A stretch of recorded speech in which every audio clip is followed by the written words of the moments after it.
Hello everyone, welcome back to Simple Pharma Basics. This is Aarti. Friends, I know that we all know that very few months are left for GPAT 2023 and I know कि इस time आप लोगों को बहुत ज्यादा anxiety हो रही होगी, बहुत ज्यादा आप लोग एंशियस हो रहे होंगे, बहुत ज्यादा टेंशन हो रही होगी कि प्रिपरेशन का क्या होगा, एग्जाम का क्या होगा और स्कोर कैसा आएगा. आप लोगों को जो आपकी जो ये टेंशन है इसको थोड़ा कम करने के लिए मैंने सोचा क्यों ना एक टॉपर का इंटरव्यू हम लोग कंडक्ट कराए ताकि आप लोगों को भी पता चले कि जो आप लोग अभी तक स्ट्रेटेजी फॉलो करते आ रहे थे that was enough to get you into the good rank और not. So we will have today miss Suraksha करला.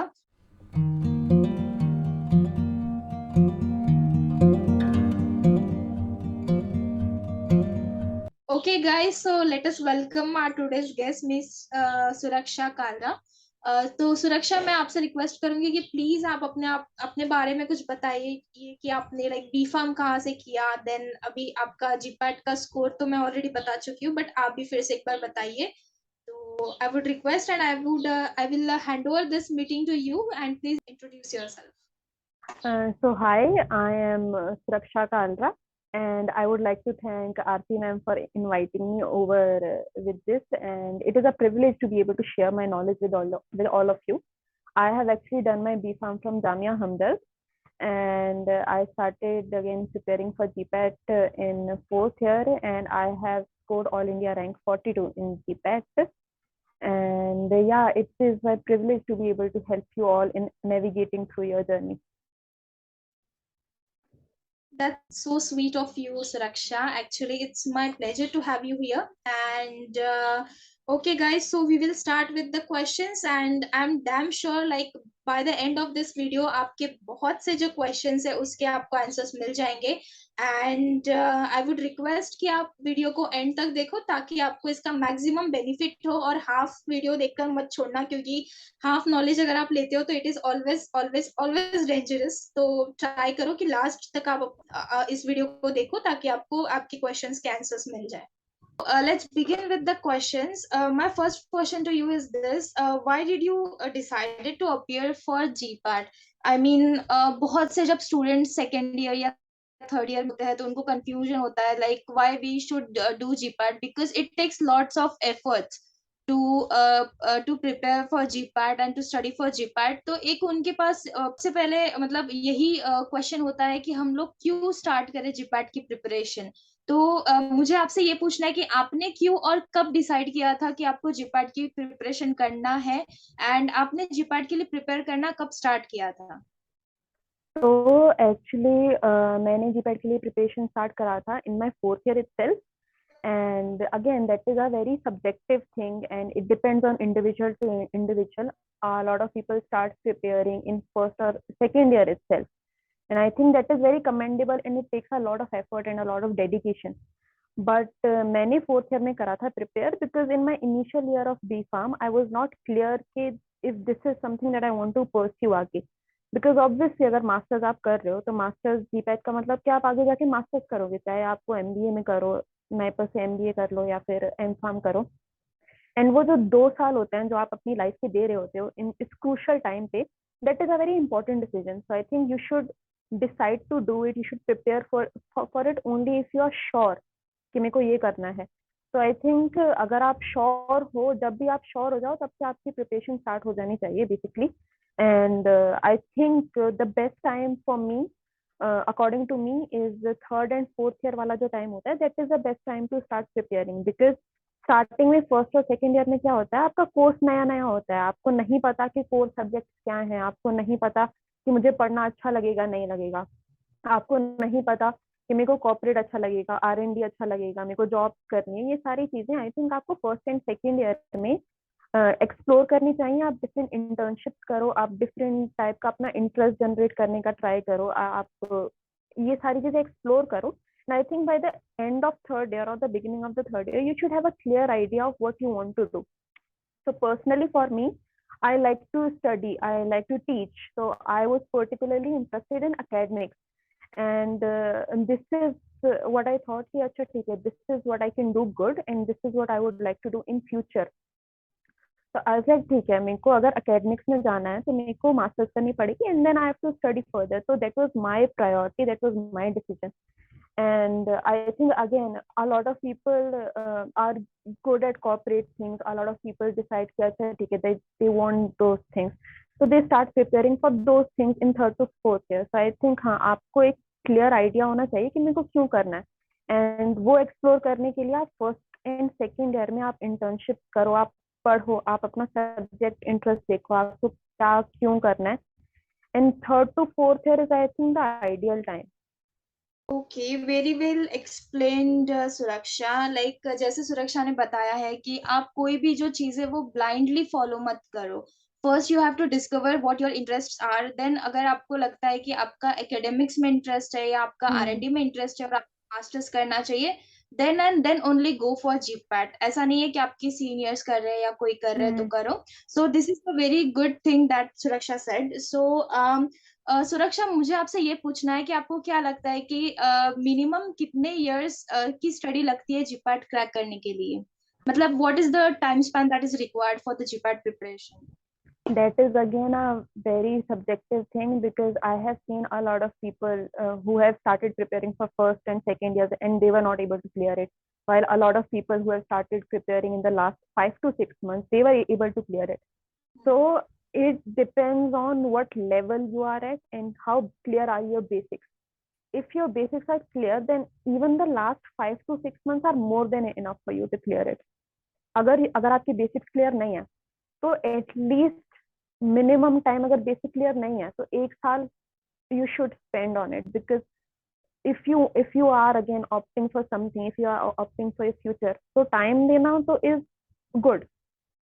एंड वही तो मेरा जो बैच था, मेरा second and third year online गया था, तो मेरे बेसिक्स क्लियर नहीं थे. तो इसीलिए आई स्टार्टेड फोर्थ ईयर की स्टार्टिंग में, as soon as I decided कि ठीक है, पक्का पक्का मेरे को यही करना है, I started preparing for it. So I think 1 year is you should give if you want to study thoroughly with basics and everything, and you can start studying from now onwards as well if your basics are clear, if you are dedicated enough. So I think हाँ, वही कि 1 साल 6 महीने that is sufficient अगर आपकी basics clear हैं again. What do you think that coaching is required or not?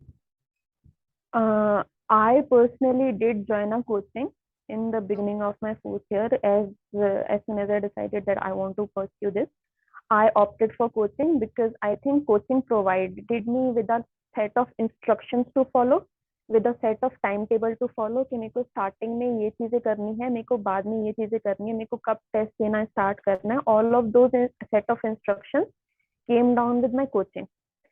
अगर मेरी कोचिंग नहीं होती और तो क्या मैं वो सब चीजें कर पाती? श्योर. अगर मैं रूटीन फॉलो करती, अगर मैं डिसिप्लिन होती उतना कि मेरे को रोज इतना इतना इतना इतना पढ़ना है, तो मैं कर पाती. कोचिंग का क्या होता है कि कोचिंग आपको एक, अगर आप खुद से नहीं पढ़ रहे हो तो कोचिंग का ये होता है कि अच्छा ठीक है, तुम खुद से पढ़ो ना पढ़ो, कोचिंग में तुम्हें पता है तुम्हें 3-4 घंटे वो पढ़ा देंगे.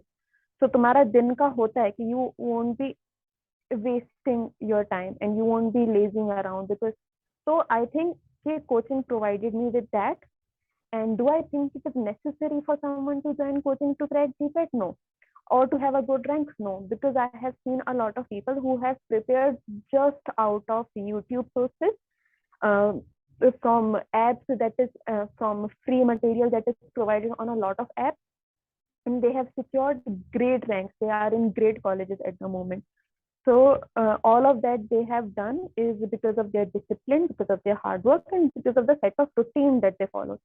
So I think routine होना important है. अगर आपको लगता है कि आप में रूटीन है, अगर आप डिसिप्लिन हो, अगर आप हार्ड वर्किंग हो, तो कोचिंग की जरूरत नहीं है. अगर आपकी बेसिक्स अगेन, अगर आपकी बेसिक्स क्लियर है, मेरा बैच अगेन जो ऑनलाइन था, तो मेरे basics were not that clear, so I thought कि I would need coaching to clear my basics. जैसे ऑर्गेनिक केमिस्ट्री के बेसिक्स हो गए, या फिर ऐसे कुछ बेसिक हो गए जो मेरे को लगा कि मेरे को किसी की हेल्प चाहिएगी, तो इसीलिए आई ऑप्टेड फॉर कोचिंग. पर अगर अगेन आपकी बेसिक्स क्लियर है, अगर आपको लगता है कि आप एक particular set of instructions routine follow कर सकते हो, तो आपको कोचिंग की जरूरत नहीं पड़ेगी. हर एक टॉपिक, हर एक question, every question that has ever come in GPAT, every topic of the entire syllabus, that is available free online. तो अगर आपको लगता है कि आप वो फॉलो कर सकते हो तो कोचिंग की आपको इतनी जरूरत नहीं पड़ेगी मेरे हिसाब से. पर again coaching was helpful to me and that did help me a lot. Okay yes like ये भी आखिर में जो है एक मतलब हम पे डिपेंड करता है कि हम अगर हम्म. उतने डिसिप्लिन है तो हम कोचिंग ज्वाइन करें. मतलब अगर हम डिसिप्लिन्ड है, खुद से कर सकते हैं तो नहीं जरूरत है, बट अगर हम नहीं है, हमको कोई मेंटोर की जरूरत पड़ती है, तो फिर कोचिंग की जरूरत हमें पड़ेगी. That's great. ओके तो सुरक्षा, आपकी अपनी प्रिपरेशन स्ट्रेटेजी क्या थी? लाइक आपका डेली रूटीन क्या होता था right from the morning till the night? Like आप क्या क्या टास्क करते थे? For example test, mock test, revision, या फिर शॉर्ट नोट्स को फिर से रिवाइज करना, या जो कोचिंग में चल रहा है वो सब. तो आपका डेली रूटीन कैसा था, और एक दिन में आप कौन से टास्क करते थे? तो preparation, regarding preparation strategy, I think जो अगर मेरा प्रिपरेशन टाइम है 12 महीने, तो 12 महीने में आई थिंक स्टार्टिंग की 2-3 month you should figure out कि मेरे लिए क्या वर्क कर रहा है, मेरे लिए क्या वर्क नहीं कर रहा. बहुत सारी ऐसी चीजें होती हैं जो कि मेरे को अपना रूटीन बनाने में 2-3 महीने लग जाते हैं. जैसे कि एंड एक बार रूटीन बन गया तो it's very easy to follow that. जैसे कि स्टार्टिंग में प्रिपरेशन स्ट्रेटेजी में फी स्पीक अबाउट, स्टार्टिंग में I would try to write whatever I am learning. मेरे को लगता है मेरे को वो हेल्प करेगा याद करने में चीजें. But then throughout I figured out कि सिलेबस काफी वास्ट है. If I try to write everything तो वो सिलेबस कवर नहीं हो पाएगा. So I had to ditch that strategy. Then the other thing that I tried was this uh, spoken out learning. जो भी मैं रीड कर रही हूँ वो मैं बोलती जाऊँ. So that helped me. And then उसके बाद I discovered that अगर मैं किसी और को पढ़ा रही हूँ तो मेरे को अच्छे से समझ आ रहा है. तो स्टार्टिंग के 2-3 महीने I think you need to figure out कि तुम्हारे लिए क्या वर्क कर रहा है. मेरी फ्रेंड की स्ट्रेटेजी जैसे होती थी, she used to write everything that she is learning and that worked out great for her. तो ये सारी चीजें you need to figure out in the initial 2-3 month कि मेरे को मॉर्निंग में पढ़ना पसंद है, मेरे को रात में पढ़ना पसंद है, एंड मेरे को ड्राउजीनेस मेरी कैसे जा रही है, एंड मैं अपना टाइम टेबल कैसे फॉलो करूँ, which is the best time again for me to study, कहाँ पे स्टडी करूँ. All these things you need to figure out in the first 2-3 month. Then मेरा जो रूटीन बेसिकली होता था, तो मेरे टाइम पे college was not there. College started in my last semester. तो 7th सेमेस्टर में देयर वाज नो कॉलेज. तो I had ample amount of time. But again अभी कॉलेज स्टार्ट हो गए हैं तो देयर स्ट्रेटेजी माइट चेंज. तो in the morning I like to study in the morning because मेरे को लगता था कि मॉर्निंग में मेरा हेड स्टार्ट मेरे को मिल रहा है. एंड अगर मैं मॉर्निंग में 3-4 घंटे पढ़ लूँ तो मैं बीच में अगर मैं दिन को आराम भी कर लूँ तो मेरे को टेंशन नहीं होता था. एंड वाइल अगर मेरा मॉर्निंग का स्टडी मिस हो जाता था तो मेरे को पूरा दिन टेंशन होता था कि मैंने पढ़ा नहीं है, पढ़ा नहीं है, पढ़ा नहीं है. तो मॉर्निंग में I like to study early. And then there are these YouTube videos pomodoro करके, जिससे 8 आवर्स वो लाइव स्टडी करते हैं and every 50-50 minutes they give you 10 minutes का ब्रेक. तो लाइव स्टडी सेशंस होते हैं यूट्यूब पे. तो I use to do that. That help me a lot कि 50 मिनट का पढ़ना इन दिन 10 मिनट ब्रेक, 50 मिनट का पढ़ना इन दिन 10 minute break. That was really helpful to me. तो मैं वो सब करके I use to study 4 hours in the morning and then 4 hours in the evening वाला चीज. And another thing that my strategy was कि अगर मैं एक ही टॉपिक पे, जैसे अगर मेरे को फार्माकोलॉजी अच्छा लगता है पढ़ने में, तो अगर मैं वो टॉपिक स्टार्ट कर लेती तो मैं फार्माकोलॉजी में ही घुसी रहती. एंड मेरे दिमाग में ये टेंशन होती कि बाकी सब्जेक्ट मेरे नहीं हो रहे. So with eventually with time I realize that अगर मैं कोई मेन सब्जेक्ट ले रही हूँ तो उसके साथ मेरे को एक छोटा वाला सब्जेक्ट भी लेकर मैं पढ़ती थी. जैसे कि अगर मैं फार्माकोलॉजी पढ़ रही हूँ तो फार्माकोलॉजी के साथ I would take a minor subject like let's say juris और लेट्स से एनालिसिस और management. I would take that subject and I would study together. तो that was a strategy that worked out for me. And रही बात mock test की या फिर question की, तो एक्चुअली क्वेश्चंस अटेम्प्ट करना मैंने स्टार्ट करा था. कोचिंग में क्लास टेस्ट होते थे वीकली, तो those were there from July itself. But mock test वगैरह करना आई थिंक मैंने अक्टूबर से स्टार्ट करा था. Mock test, last year question papers, and वो इनामदार बुक जिसमें last year question paper with explanation, that was I think around October to November. तो तुम क्वेश्चंस अटेम्प्ट करना स्टार्टिंग से स्टार्ट कर दो जब तुम्हें लगे कि तुम्हारे मेन टॉपिक्स हो चुके हैं। फॉर एग्जांपल जनरल फार्माकोलॉजी में अगर फार्माकोलॉजी में अगर तुम्हारा जनरल फार्माकोलॉजी हो गया, अगर तुम्हारा एंटीबायोटिक्स हो गया, मेजर मेजर ऊपर ऊपर का पोर्शन अगर तुम्हारा हो गया है, तो तुम्हें आई थिंक क्वेश्चन अटेम्प्ट करना स्टार्ट कर देना चाहिए। तो क्वेश्चन अटेम्प्ट करने के लिए the best strategy again for me was कि यूट्यूब पे there are a lot of videos जिसमें दे क्वेश्चन आता है, you attempt the question and then after every question there is explanation of that question कि इसका answer ये था तो ये क्यों था। अब जीपैट में क्या होता है कि only last year the pattern was different, but उससे लेके पिछले 5-6 सालों तक तो पैटर्न सेम आता है। तो क्या होता है कि क्वेश्चन जो है वो रिपीट हो सकते हैं, जो क्वेश्चन होता है उसका वैल्यूज डिफरेंट दी जाएंगी, चीज कुछ और पूछ ली जाएगी, बट पैटर्न इज सेम। तो इफ यू अटेम्प्ट पुराने questions, if you attempt all the questions with explanations again, so I think that helps you a lot in figuring out and in gaining the confidence कि अच्छा ठीक है, इस type के question मेरे को सारे आते हैं। तो that was my strategy throughout the year कि 4 घंटा मॉर्निंग में, 4 घंटा आई वुड ट्राई शाम को, एंड बिकॉज मेरे कॉलेज नहीं थे तो मेरे को इतना दिक्कत नहीं हुआ वो सब फॉलो करने में। ओके सुरक्षा, आपने जो ये बताया लाइक बहुत अच्छे से कि ये चीज मेरे साथ भी होती थी। लाइक अगर मैं कोई एक पर्टिकुलर टॉपिक लेके बैठ जाऊं तो उसी में इतना ज्यादा इंटरेस्ट आने लगता था कि लाइक फॉर एग्जांपल कोलॉजी लेके बैठ गए किसी टॉपिक को, तो उसको केडी में से भी पढ़ लिया, फिर और किसी बुक में से भी पढ़ लिया, उसके और डीप में चले गए, नेट पर देख लिया। तो ये चीज बहुत इंपॉर्टेंट है हमें समझना कि कब हमें उसको स्टॉप करना है, बिकॉज अगर हम एक ही टॉपिक को लेके बैठे रहेंगे तो बाकी के लिए टाइम मैनेज नहीं हो पाएगा। So that is the very important thing. Next thing I want to ask you that, जैसे आपने अभी बताया कुछ क्वेश्चन आंसर एक्सप्लेनेशन के बारे में, तो मुझे आपसे ये पूछना है कि टेस्ट को लेके आपको आपका क्या पर्सपेक्टिव है। Like are they important, like test कितने इम्पोर्टेंट है हमारे लिए, मॉक टेस्ट कितने इम्पोर्टेंट है, और जो प्रीवियस ईयर के क्वेश्चन पेपर्स है उनको देखना, उनको एनालाइज करना कितना ज्यादा इम्पोर्टेंट है। वेरी इंपॉर्टेंट आई थिंक कि एज आई सेड कि जीपैट में हमेशा मोस्टली जो क्वेश्चंस हैं they are of the same pattern as previous year. So we were my mentor advised me to go through at least last 10 years of questions. So for that there are a lot of books available for that. There are a lot of resources available for that you can go through.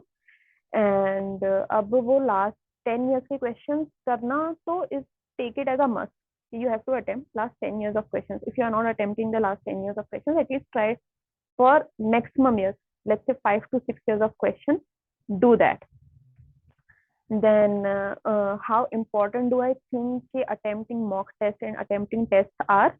Again very important. I think सबसे बड़ी दिक्कत जो आती है किसी भी competitive examination की preparation में is mental health and the nerve that get you, the anxiety that it gets you in the end. तो अगर आप स्टार्टिंग से ही अगर आप क्वेश्चन अटेम्प्ट करते चलोगे तो वो जो एंडिंग वाली एंजाइटी है ना वो आपको नहीं होगी।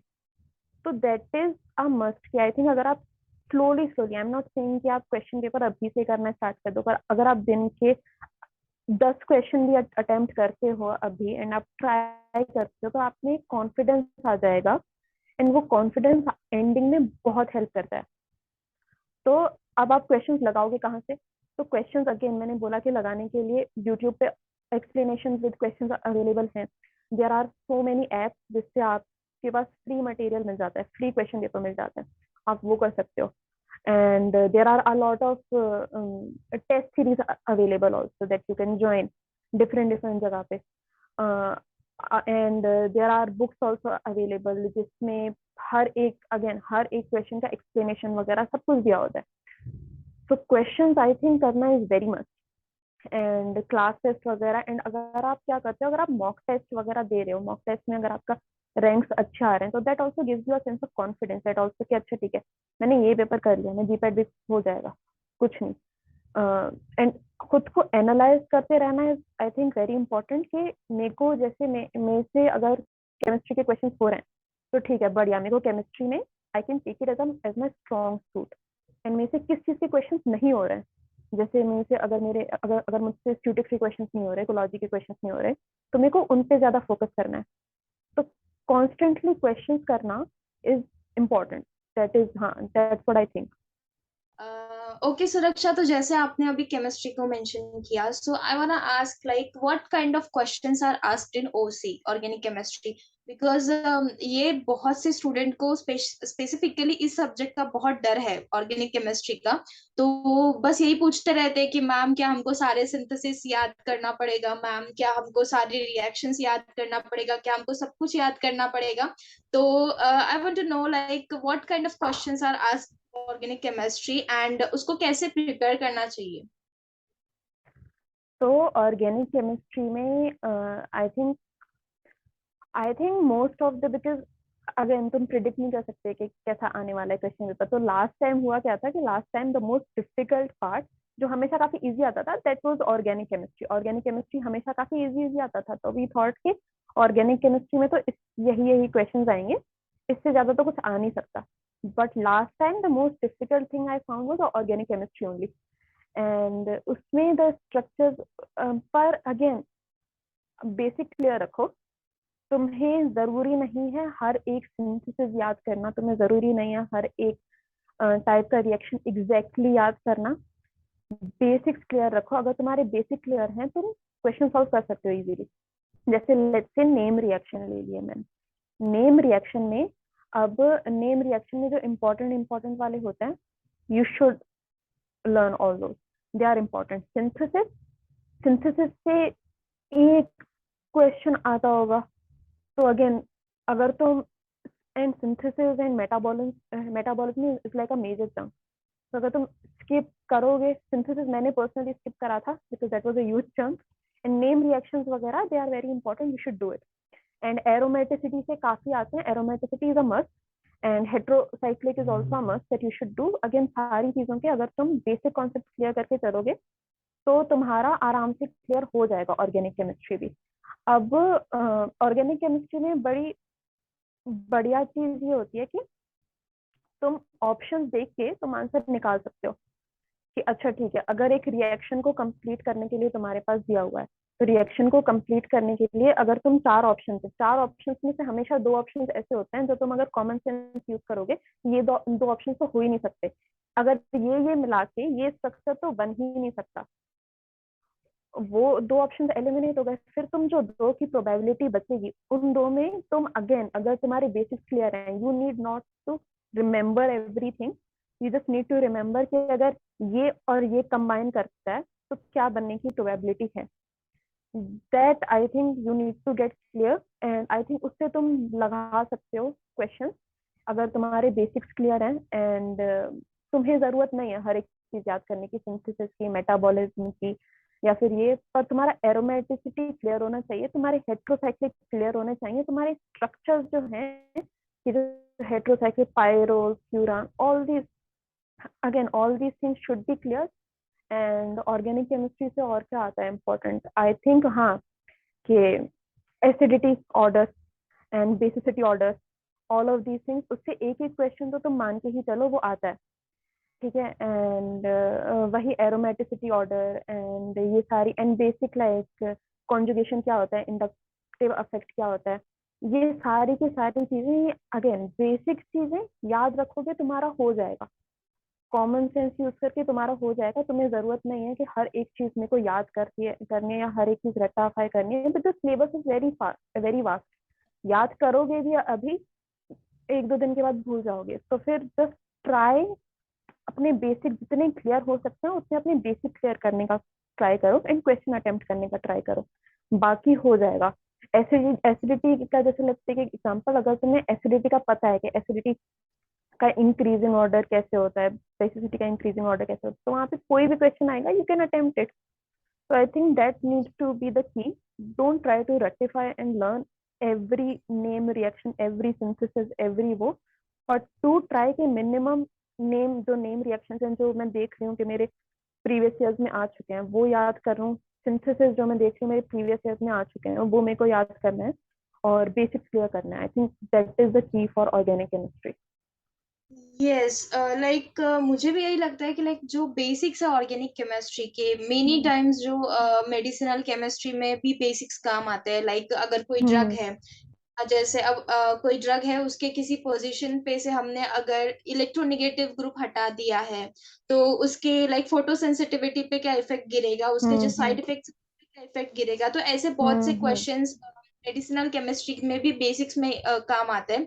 देन उसके बाद में जो एनालिसिस है, स्पेशली यूवी स्पेक्ट्रोस्कोपी, देन बहुत सी जो स्पेक्ट्रोस्कोपीज हम्म. है, उसमें भी केमिस्ट्री का बेसिक बहुत ज्यादा काम में आता है. हम्म. बिकॉज जो हम लोग पढ़ते हैं ना वुडवर्ड फिशर लॉ, तो उसमें हम हम्म. बोलते हैं कि अगर एक मिथिल ग्रुप अगर ऐड कर दिया जाए, CH3 ऐड कर दिया जाए, तो +15 या +5 हो जाता है. I don't remember it exactly, 3 years हो चुके हैं, कॉन्जुगेशन बट वगैरह. स्टिल ये जो बेसिक्स है, ये जो बेसिक्स है आपके केमिस्ट्री के, ये आपको हर तरफ काम आते हैं. बिकॉज ये मैंने आपको एक्चुअली ये प्रीवियस वीडियोस में भी कहा था कि सेपरेटली ऐसे क्वेश्चंस बहुत लाइक कम आते हैं. बहुत से क्वेश्चंस जो है वो इंटरडिपेंडेंट होते हैं. हम्म. लाइक कुछ पोर्शन केमिस्ट्री का पूछ लिया, फिर उसको मेडिसिनल केमिस्ट्री में घुमा दिया, फिर उसको कोलॉजी में घुमा दिया. कि जैसे मैंने बताया कि लाइक जो स्पेशली स्ट्रक्चर एक्टिविटी रिलेशनशिप पे हम्म. जो क्वेश्चंस होते हैं कि इस पोजीशन से ये ग्रुप निकाल दिया, तो इसके एक्टिविटी में क्या फर्क पड़ेगा, इसकी बायो अवेबिलिटी में क्या फर्क पड़ेगा, प्रोटीन बाइंडिंग में क्या फर्क पड़ेगा. तो किसी भी तरह से क्वेश्चन को घुमाया जा सकता है. तो इन केस अगर आपका इसका बेसिक्स क्लियर नहीं होता है ना, हम्म. तो हो सकता है कि दूसरे जो सब्जेक्ट से कोई क्वेश्चन आया था जिसमें थोड़ा बहुत केमिस्ट्री का बेसिक्स का एप्लीकेशन था, हो सकता है कि आप उसको भी मिस कर दो. तो ट्राई करो कि लाइक जो बेसिक्स है, एटलीस्ट बेसिक्स तो भी क्लियर होना चाहिए. तो अगर बेसिक्स है तो most of the organic chemistry, for example अगर 15 to 20 क्वेश्चंस भी ऑर्गेनिक केमिस्ट्री के आते हैं, तो एटलीस्ट 10 क्वेश्चंस तो आप कर सकते हो अगर आपकी बेसिक्स क्लियर है तो.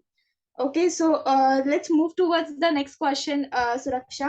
तो मेरा आपसे ये क्वेश्चन है, आपने ये पहले भी बता चुका है कि आप 4 आवर्स मॉर्निंग, 4 आवर्स आफ्टरनून में स्टडी करते हो, बट इन टोटल मैं पूछना चाहती हूँ. बिकॉज बहुत से स्टूडेंट ना स्ट्रेट फॉरवर्ड मुझसे ये क्वेश्चन पूछते हैं कि दिन में कितने आवर्स की स्टडी रिक्वायर्ड है अगर हमको जीपैट क्वालिफाई करनी है. तो आपका इसके लिए क्या आंसर रहेगा कि पर्टिकुलर किसी भी पर्सन के लिए कितने आवर्स की स्टडी मैंडेटरी है अगर उनको जीपैट क्लियर करनी है तो?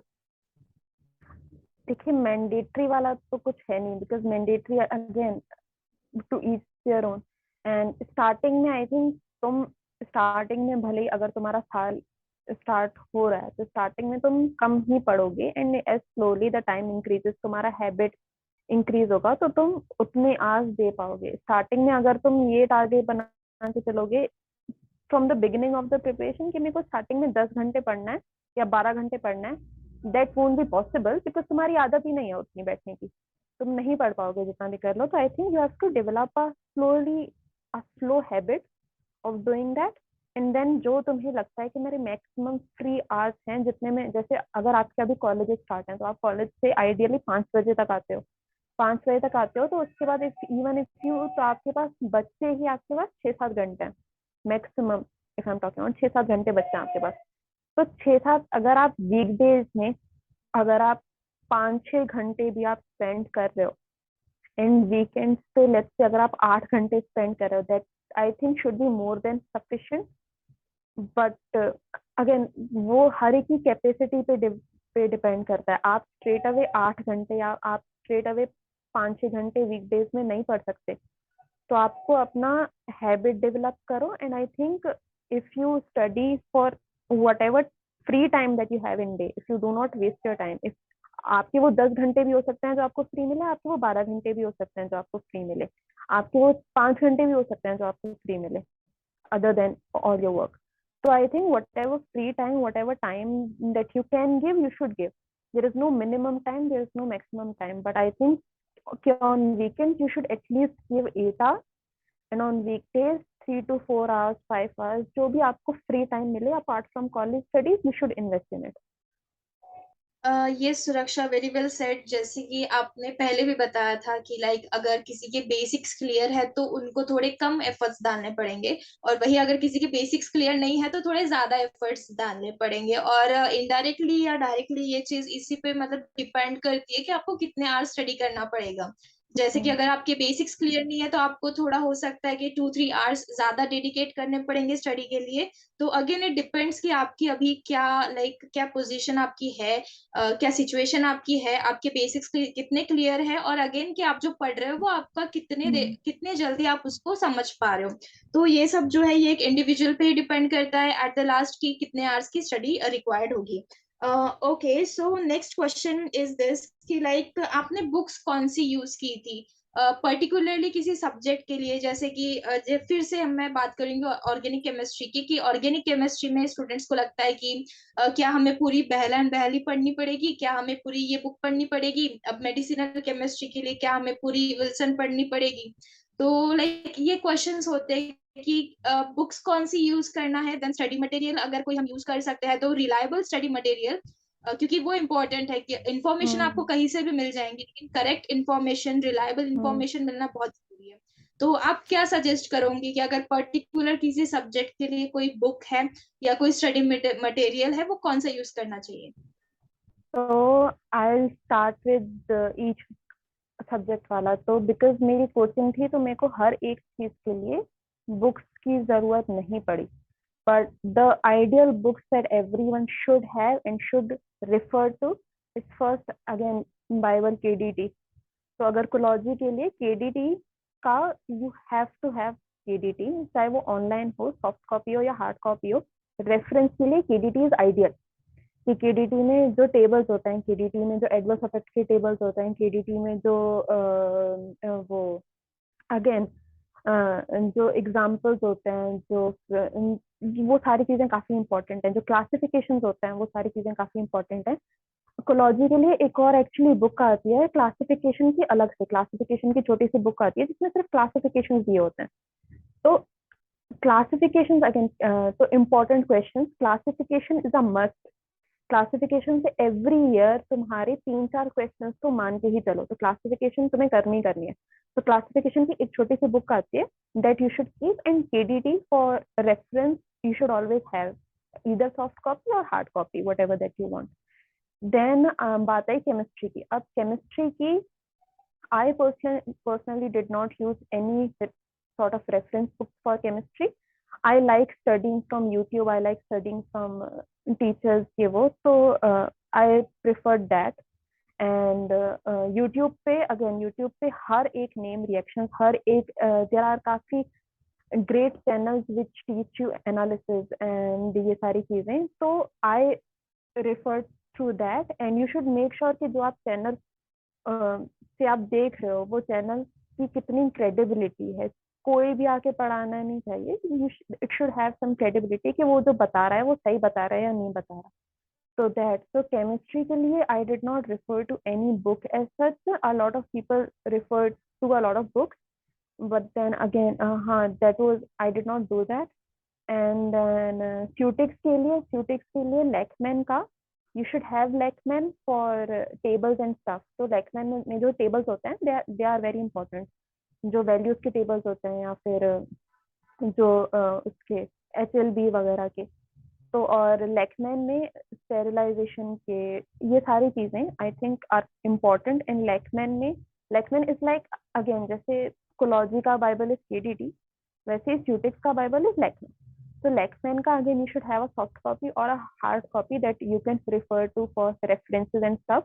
and वहाँ पे tables, सारे के सारे Lachman की tables are important। You should remember all those tables if you want to score a really good rank and score a good chunk in Cutics especially। So Lachman is I think a must। and another book is Brahmankar। Brahmankar is a biopharma, Brahmankar is for biopharma। तो biopharma एक ऐसा subject है जिसके खुद के questions इतने नहीं आते, खुद के सिर्फ 4 क्वेश्चंस आते हैं, बट बायोफार्मा तुम्हारे कॉन्सेप्ट क्लियर कर देता है, क्यूटिक्स के भी कोलॉजी के भी काफी ज्यादा। तो बायोफार्मा इज आई थिंक तुम्हारा basis of biopharma should be clear, drug metabolism, dissolution, solubility, ये सारी चीजें। तो बायोफार्मा के लिए ब्रह्मांकर इज इम्पोर्टेंट। एंड ब्रह्मांकर में भी जो टेबल्स हैं वो I think people should remember. and what else, which subject is left? Cognosy के लिए I don't think that you require a book for cognosy because cognosy के इन टोटल 10 क्वेश्चन आते हैं. उस 10 क्वेश्चन में से 4 क्वेश्चन गारंटीड लगा लो कि क्लासिफिकेशन से आते हैं. कॉग्नोसी के 4 क्वेश्चन क्लासिफिकेशन से आते हैं. कॉग्नोसी की personally I had a very hard time learning cognosy and I've seen a lot of people having a really hard time learning cognosy. तो cognosy के लिए तुम्हारे 10 क्वेश्चन आने हैं. 10 क्वेश्चन में से अगर तुम सारी क्लासिफिकेशन भी कर लोगे तो तुम्हारे 4 क्वेश्चन आर क्लियर. अब वो 6 क्वेश्चन बाकी जो आते हैं they also come from very basic thing. तो अब उसके लिए तुम पूरी बुक पढ़ो एंड पूरा टाइम स्पेंड करो एंड उस चीज के लिए जो याद होने में कंपैरेटिवली डिफिकल्ट है तो दैट इज आई थिंक वो. तो तुम्हें कॉग्नोसी के सिर्फ इम्पोर्टेंट टॉपिक कर लोगे तो दैट इज सफिशिएंट. कॉग्नोसी के लिए I did not refer to any book.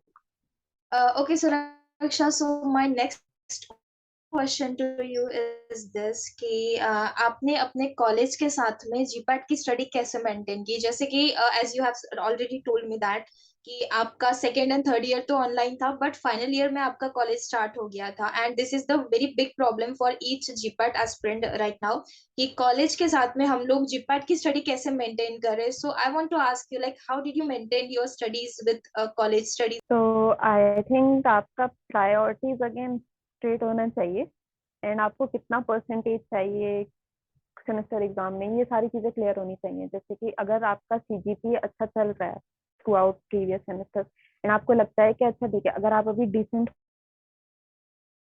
पढ़ोगे तो आपका सीजीपीए अच्छा मेंटेन हो जाएगा तो ठीक है. तो you should not focus much on your semester exams and you should try to focus more on your GPAT studies because the GPAT marks is going to get you admission into your higher college.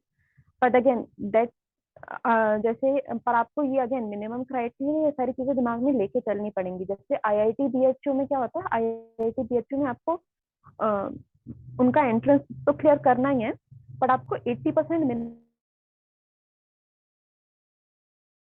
That. तो वो आपको देखना पड़ेगा आपकी कितनी CGPA बन रही है, आपको कितनी चाहिए मेंटेन करने के लिए. अगर आपकी सीजीपीए एक डिसेंट बन के चल रही है तो आप आई वुड एडवाइज कि आप सेमेस्टर एग्जाम पे इतना ध्यान मत दो एंड आप अपना जो है ये जीपैट की प्रिपरेशन करो. इट ऑल्सो डिपेंड्स कि अगर आपके कॉलेज में अटेंडेंस का क्या इशू है. अगर आपके कॉलेज में अटेंडेंस जो है वो मैंडेटरी है या नहीं है. तो अगर आपके कॉलेज में अटेंडेंस का उतना इशू नहीं है, अगर आप हफ्ते में एक दिन क्लास स्किप कर सकते हो तो I think you should do it and you should try to focus that one day particularly on studying on your thing. And हाँ प्रायोरिटी स्ट्रेट लेके चलो एंड अगर आप स्किप कर सकते हो कॉलेज, अगर आपको लगता है मेरा लॉस नहीं हो रहा, अगर आपको लगता है आज में इम्पोर्टेंट क्लास नहीं है, अगर आपको लगता है ठीक है आज तो मेरा जाने आने आने एक क्लास है मेरे दिन में और मैं जाने आने में मैं 2-2 घंटे लगाऊंगा तो that doesn't make a lot of sense. So again you should try to waste as much or as you should not try to waste your time and आपको फोकस करना चाहिए मोर ऑफ जीपैट. अगर आप class skip कर सकते हो तो वो करो तो बेटर है बट अगेन आपको सीजीपीए देख के चलो, आपका कॉलेज का मिनिमम अटेंडेंस देख के वो सारी चीजें करो. यस सुरक्षा, वेरी वेल सेड. लाइक ये जो है आपका एंटायरली आपके कॉलेज पे भी डिपेंड होता है कि आप क्लास बंक कर पाते हो नहीं कर पाते हो या कैसे सब मेंटेन करते हो. तो ओके, तो जो नेक्स्ट क्वेश्चन है वो ये कि like very few months are remaining for GPAT, like 4-5 months are remaining for GPAT. तो what do you think like if someone start now, like अगर किसी ने अभी स्टार्ट किया तो क्या वो जीपैट क्रैक कर सकते हैं? आई गेस एक अच्छा रैंक लाना थोड़ा डिफिकल्ट होगा इस टाइम में. अगेन डिपेंड्स कि आपके बेसिक्स कैसे हैं, आपके जो सारे कॉन्सेप्ट्स हैं वो कैसे हैं. अगर आपके बेसिक्स अच्छे हैं तो you can do it but अगर बेसिक्स अच्छे नहीं है और आप मतलब पूरा जीरो से स्टार्ट कर रहे हो तो it is quite difficult to get a good rank. But what do you think कि ये जो टाइम है ये सफिशिएंट है प्रिपरेशन के लिए या नहीं? तो वही कि it totally depends but I think अगर आप हार्ड वर्किंग हो, अगर आप डेडिकेटेड हो, अगर आप में हैबिट है पढ़ने की, भले आपने प्रिपरेशन स्टार्ट नहीं भी करी अब तक पर अगर आपने हैबिट है 8 घंटे बैठने की या 10 घंटे बैठने की और what ever free time that you have you can sit. So I think even getting a good rank is achievable. And आपने अभी कितने महीने बचे हैं? आई थिंक 5-6 महीने बचे हैं। 5-6 महीनों में अगर आपके पास रूटीन है, अगर आप एकदम डेडिकेटेड हो कि हाँ ठीक है मेरे को जीपैट ही करना है एंड मेरे को जीपैट से एकदम मेरे को बढ़िया, तो काफी अगर आपकी बेसिक क्लियर है तो आपको कोचिंग की अगेन जरूरत ना पड़ सकती है। पर अभी अगर आपको प्रिपरेशन अपनी स्टार्ट करनी है तो there are a lot of crash courses which are available at a very cheap price on very various apps. You can take those crash courses which will help you in clearing your basics, and then there are again videos that you can supplement it with and question papers. But आपको ये चीज ध्यान में रखनी पड़ेगी कि अगर मेरे पास ये 5 से 6 महीने पड़े हैं तो 5 से 6 महीने का मेरे को मैक्सिमम यूटिलाइजेशन अच्छी रैंक के लिए, क्वालिफाई तो ठीक है आप हो जाओगे अगर आप पढ़ोगे, पर अच्छी रैंक के लिए मेरे को ये 5-6 महीनों का मैक्सिमम यूटिलाइजेशन कैसे करना है।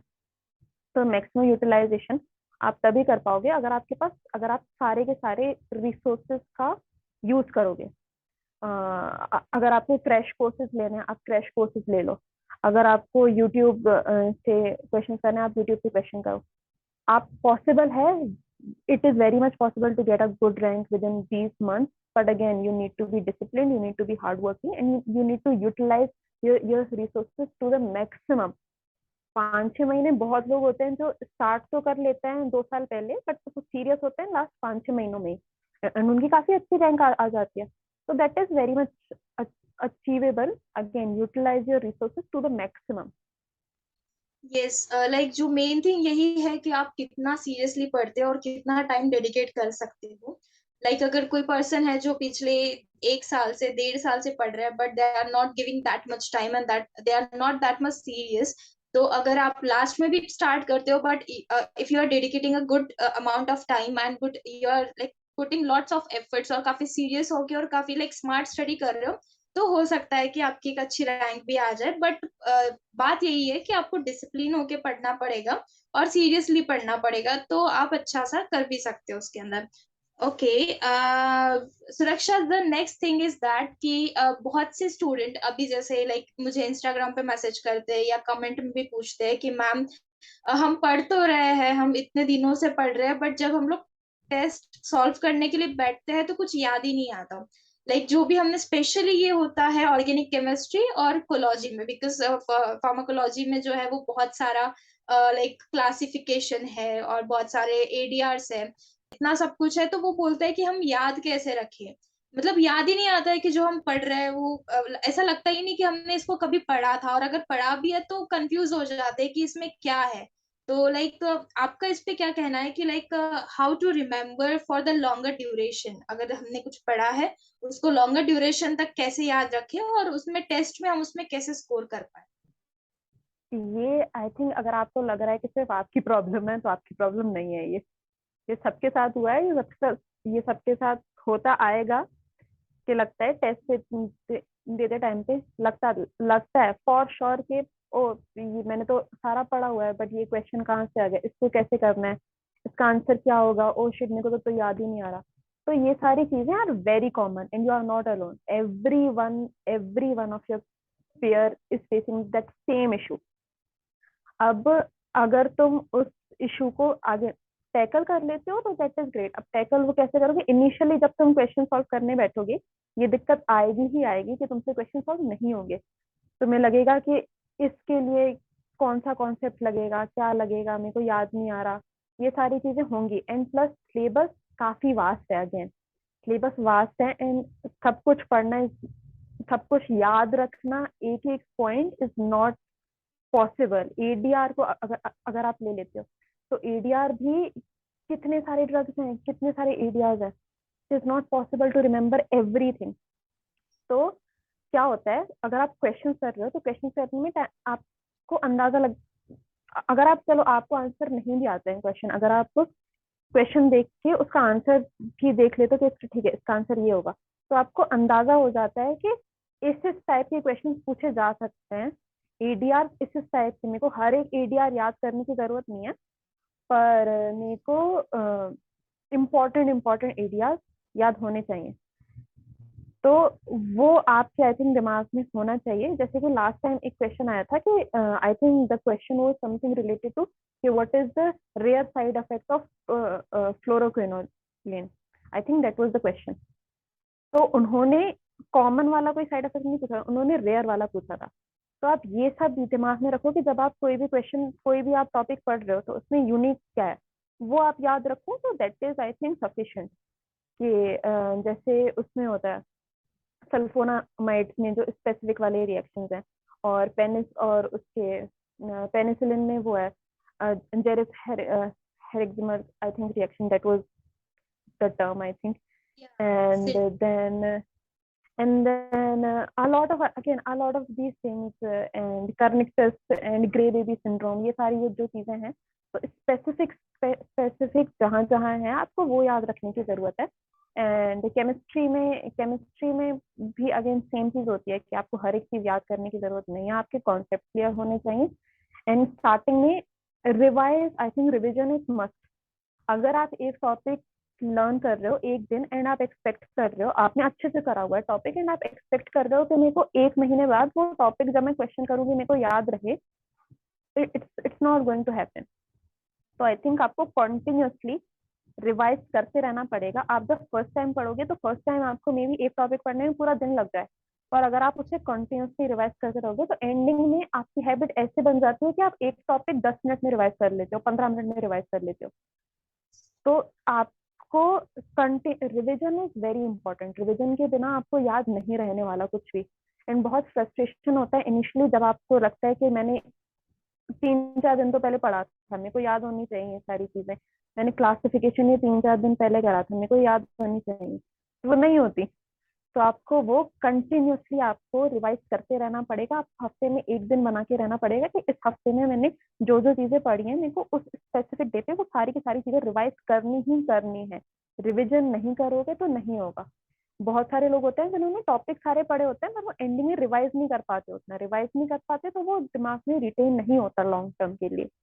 तो revision is I think must. And आप अगर आप चीजें याद अभी नहीं रख पा रहे तो टेंशन मत लो उतना, बस रिवाइज करते रहो। एंडिंग में आई कैन अश्योर यू कि एंडिंग में अगर आप इनफ रिविजन करोगे आपको एग्जाम के टाइम पे याद आएगा ही आएगा।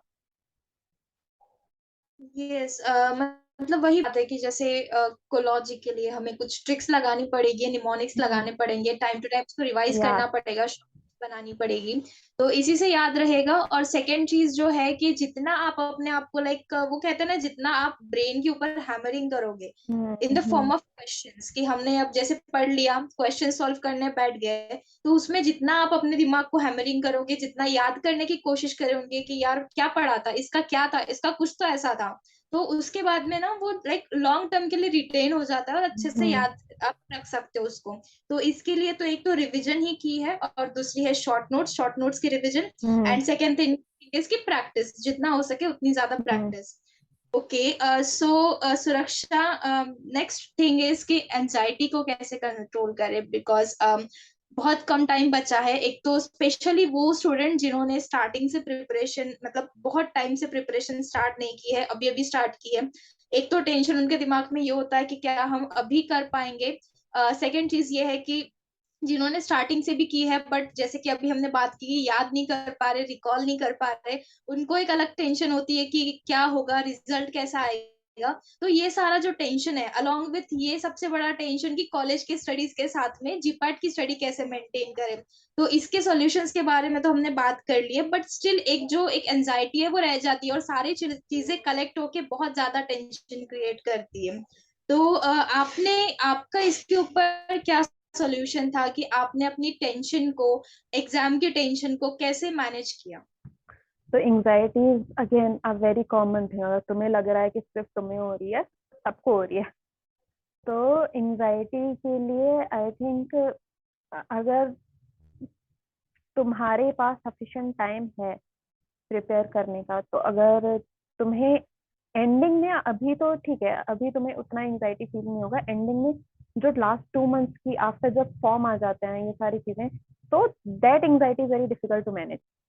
उस टाइम पे बिकॉज तुम्हें लग रहा होता है कि ओ शिट मेरे पास सिर्फ 2 महीने बचे हैं, मेरे पास इतने दिन बचे हैं, इतने दिन बचे हैं, जब डेट आ जाता है तो उस एंजाइटी को कम करने के लिए तुम्हें अभी से ही घिसना पड़ेगा। अभी से तुम अगर क्वेश्चन पेपर सॉल्व करोगे, तुम कॉन्फिडेंस डेवलप करोगे। I have seen a lot of people who did not attempt any questions before because they did not think it was that important. And उन्हें सब कुछ आता था, पर एंडिंग में वो अगर क्वेश्चन अटेम्प्ट नहीं करे तो वो एंडिंग में कॉन्फिडेंस डेवलप नहीं हुआ। कॉन्फिडेंस डेवलप नहीं हुआ तो एंडिंग में anxiety that makes you forget everything.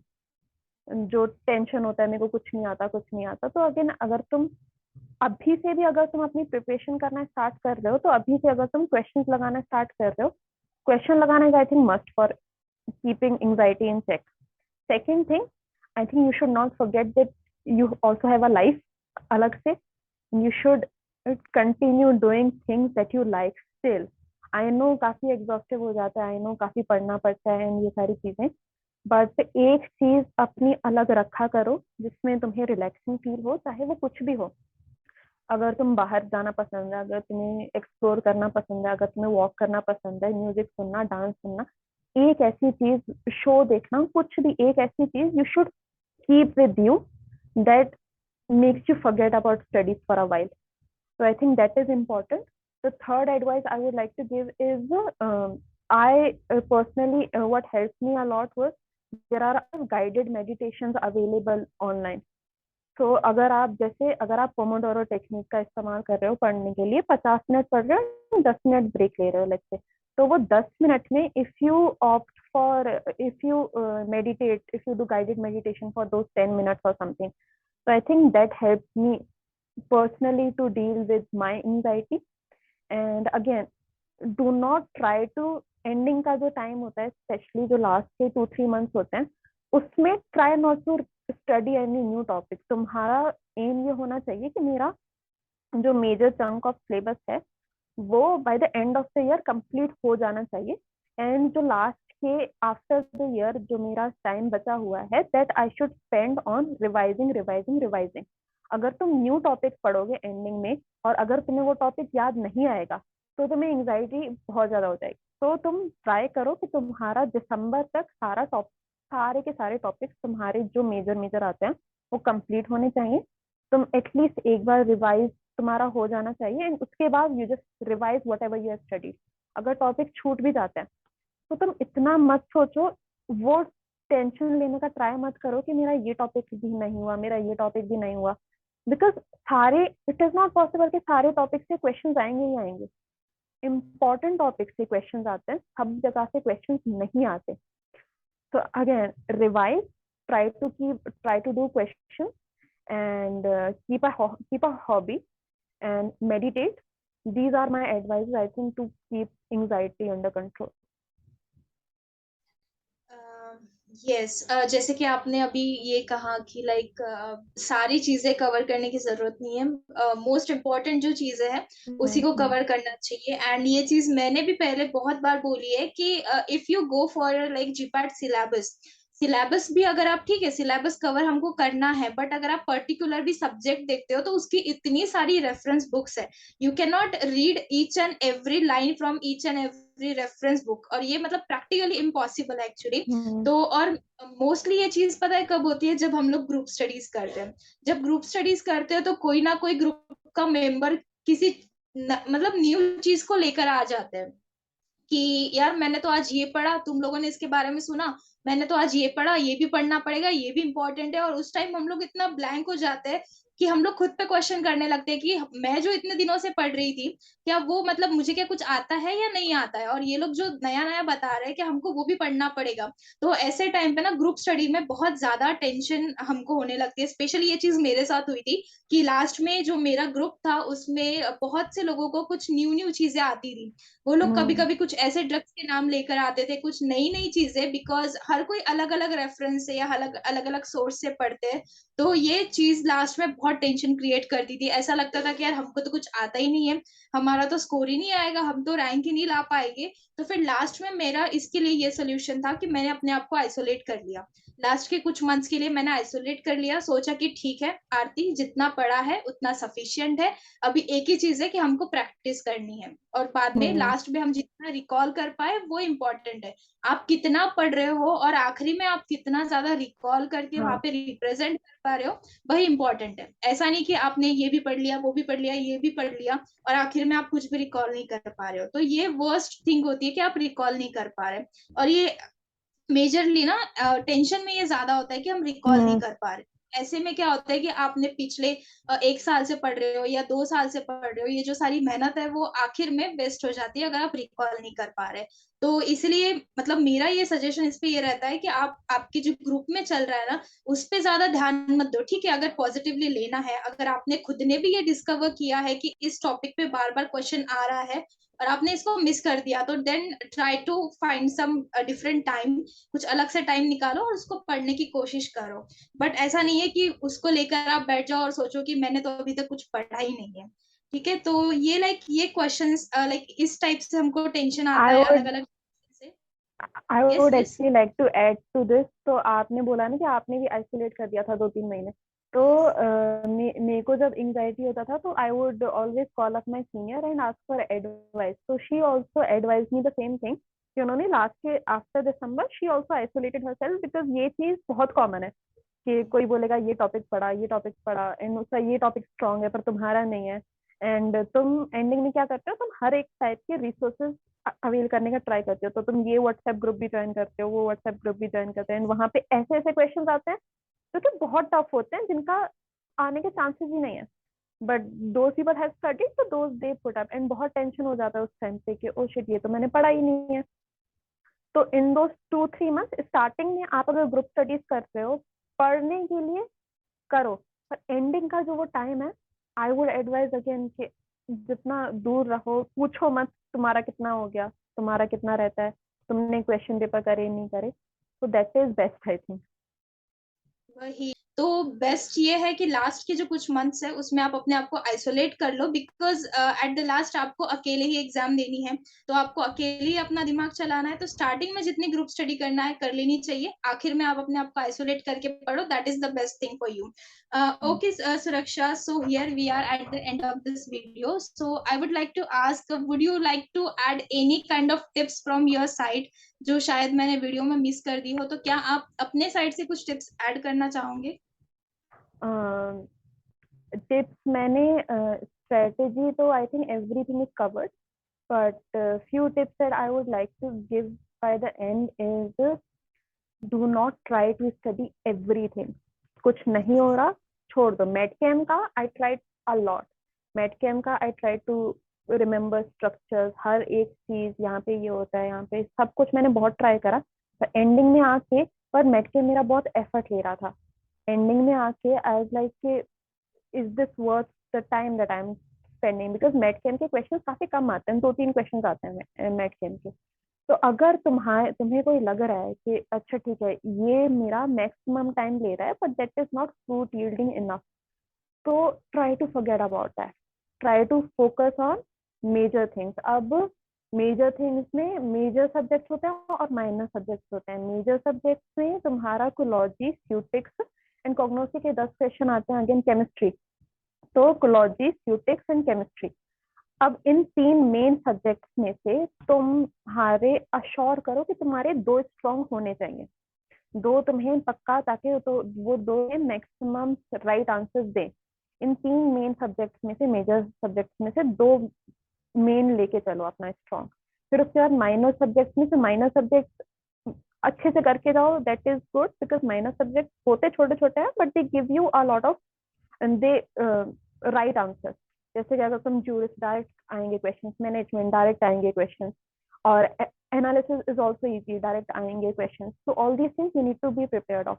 And then the second thing is try to keep your anxiety in check. अब तुम्हें मेडिटेशन करना है, तुम्हें खेलना है, that is a must. Ending में I have seen a lot of people who have, no matter जितना भी पढ़ा है, एंडिंग में अगर एंजाइटी होता है तो तुम एग्जाम नहीं दे पाओगे। वो 3 घंटे में तुम जो करके आते हो, दैट इज व्हाट मैटर्स। तो उन 3 घंटे में तुम्हारा एंजाइटी लेवल कैसा चेक में होना चाहिए, उसके लिए तुम मेडिटेट करो, उसके लिए तुम एक्सरसाइज करो, जो भी करो, you need to do that.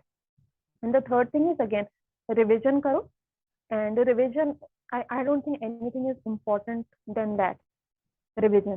And fourth thing that I would like to add is कि बस इधर उधर का सुनना ना सुनो तो बेटर है कि ये भी बहुत लोग होता है कहते हैं कि लेक्समैन तो तुम्हारी 6-7 बार अभी तक कंप्लीट हो जानी चाहिए थी, या तुम्हारी केडीटी 6-7 बार तुमने पढ़ लेनी चाहिए थी। तो दैट इज ठीक है, जो कर रहे हैं well and good, they will score good. But if you से कि अच्छा लेक्समैन अगर मेरी 6-7 बार नहीं हुई है तो क्या मेरा क्लियर नहीं होगा, ऐसा कुछ नहीं है। तुम्हें अगेन सारी चीजें करना is not must, is not necessary. you need to revise and learn the things that are necessary only. So yeah, these things are I think would be my last tip. And अगर anxiety हो रही है normal है, questions नहीं हो रहे हैं normal है, तो ऐसा मत करो कि उसकी रैंक अभी आई है मेरी तो कभी आ ही नहीं सकती। तुम प्रैक्टिस करो, तुम्हारी भी आएगी। So I think these things, and paper unpredictable आया था last time. So if my basics would not have been clear, so I don't think I would have been able to score good in that, because paper learn चीजों से नहीं आया था. It was different. It was comparatively more time consuming than others. So basics clear लेके चलो. That would be my advice. So yeah. Yes, like आपने जो भी बताया कि हमको ये एडवाइस मिलती है बहुत बार कि अभी तक आपकी लैकमन 5-6 बार हो जानी चाहिए थी, केडी आपकी 5-6 बार हो जानी चाहिए थी। तो I would like to add one point here कि रेफरेंस बुक का जो यूज है that is to understand the topic, no matter how many times you are reading it. जरूरी नहीं है आपको उसको याद नहीं करना है, दैट इज जस्ट कि आपको टॉपिक के बारे में अंडरस्टैंडिंग कैसी हो रही है। अगर आप कोई मैकेनिज्म पढ़ रहे हो, आप केडी क्यों पढ़ते हो? ताकि आपको मैकेनिज्म याद हो जाए। ठीक है, आप जो लैकमन है उसमें से सुटिक्स या कोई भी सब्जेक्ट आप क्यों पढ़ रहे हो? ताकि आपको जो बेसिक मैकेनिज्म है उसके बारे में आपको पता चल जाए। तो इसमें ये इंपॉर्टेंट नहीं है कि आप उसको कितने बार पढ़ते हो। ठीक है, अब उसमें से जो बार बार रिवाइज करने वाली चीज है वो यही होती है जो टेबल्स दी होती है। फॉर एग्जाम्पल कैप्सूल्स में कैप्सूल साइज दी है, उसके बाद में Very tablet. important. Yes, this things are very important कि उसके बाद में डिसइंटीग्रेशन डिसोल्यूशन में जो टाइमिंग्स है, जो हम बफर यूज करते हैं, जो सॉल्यूशन यूज करते हैं उसका pH Yes. Timings, then type apparatus, वो सब मतलब ये जो चीजें हैं जो हमको रटनी पड़ती है ना, जो हम बोलते हैं कि मगअप करना पड़ता है, तो ये चीजें आपको लाइक बार बार पढ़ने की जरूरत पड़ सकती है। या तो ये चीजें हैं जो आपको जो 5-6 बार जो आपको बोला गया था, तो दिस इज द थिंग जहाँ पे आपको 5-6 बार करना पड़ेगा। बट ये अंडरस्टैंडिंग वाली जो है कॉन्सेप्ट, एक बार आपने समझ लिया वो समझ लिया, उसको आप अपने लैंग्वेज में लिख लो, तो आपको फिर से बुक्स उठाने की या फिर से बुक्स पढ़ने की जरूरत नहीं है। This is the main thing. और अगर आप ये चीज समझ लो ना, तो आपकी बहुत सी जो एंजाइटी है वो कम हो जाएगी। क्योंकि इस चीज पर ना क्वेश्चन आते हैं कि मैम कौन सी बुक यूज करनी चाहिए, कि हम लोगों ने ये बुक यूज करना, वो बुक यूज करना। मैं मतलब एक मेरा कॉमन आंसर होता है कि जिसमें से आपको अंडरस्टैंड करने में इजी हो और जो बुक आपके लिए रिलायबल हो वही बुक आप यूज करो। Yeah, तो no, कंसेप्ट आपको कहीं जाएगा, that can be on YouTube, that can be from either of any of the book. So this is the main thing. But या बाकी जो चीज फिर से पढ़ने की जरूरत है वो बस यही है जिसको आपको मकअप करना पड़ता है। Okay Suraksha, so that were all my questions. आपने मोस्ट ऑफ दी जो क्वेश्चंस है जो स्टूडेंट्स को होते हैं उसके मोस्ट ऑफ द क्वेश्चंस के आंसर दे दिए। But still if you have any of the question you can always comment it below in the comment section, and उसको मैं सुरक्षा से उसके आंसर लेने की कोशिश करूंगी, या फिर अगर मेरे से अगर मैं उसको आंसर कर पाऊँ तो मैं भी कर दूंगी। तो थैंक्स अ लॉट सुरक्षा for giving your time. And guys, अगर आपको ये वीडियो पसंद आया है तो प्लीज इसको लाइक करना, चैनल को सब्सक्राइब करना, बिकॉज आई विल ट्राई कि मैं फ्यूचर में भी आपको बहुत से इंटरव्यूज प्रोवाइड करवाऊँ। एंड या thanks for watching the video, bye.